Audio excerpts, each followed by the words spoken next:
اللہ الرحمن الرحیم۔ قیامت کا ایک ہیبت ناک منظر جس کے اندر ہر انسان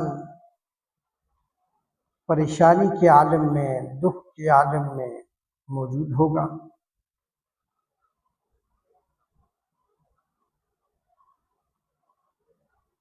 اور آپ اندازہ لگائیں کہ محشر کا میدان قیامت کا دن وہ ہوگا کہ جو عرش کے سائے کے علاوہ کوئی کسی قسم کا سایہ نہیں ہوگا۔ آج کل دنیا کے اندر تھوڑی سی دھوپ لگے، گرمی لگے تو بندہ چھاؤں کے نیچے چلا جاتا ہے، وہاں یہ سسٹم نہیں ہوگا۔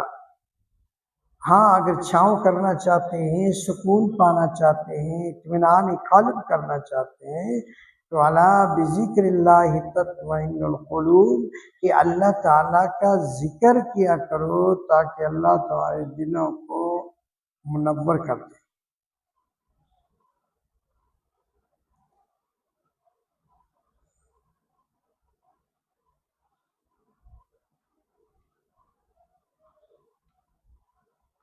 اس لیے فرماتے ہیں کہ قیامت کے دن جب انسان اللہ رب العزت کے عذاب کو دیکھے گا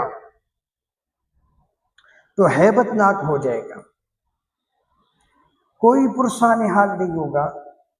تو سب سے پہلے یہ رجوع اور یہ جائے گا اپنے بھائی کی، یعنی اپنے بھائیوں کو ڈھونڈے گا کہ میرے بھائی کہاں ہیں۔ لیکن عجیب بات ہے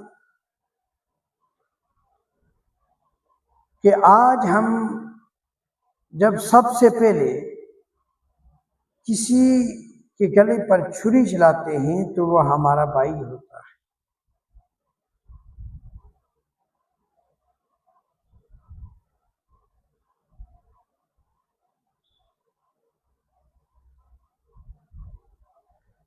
تو اس لیے فرماتے ہیں کہ انسان کو اخلاص کے ساتھ اور اخلاق کے ساتھ رہنا چاہیے۔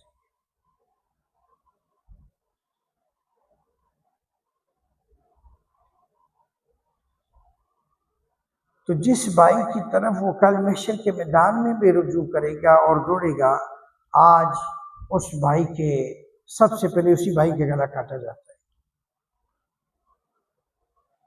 آج بھائی بھائی کے درمیان اختلافات موجود ہیں۔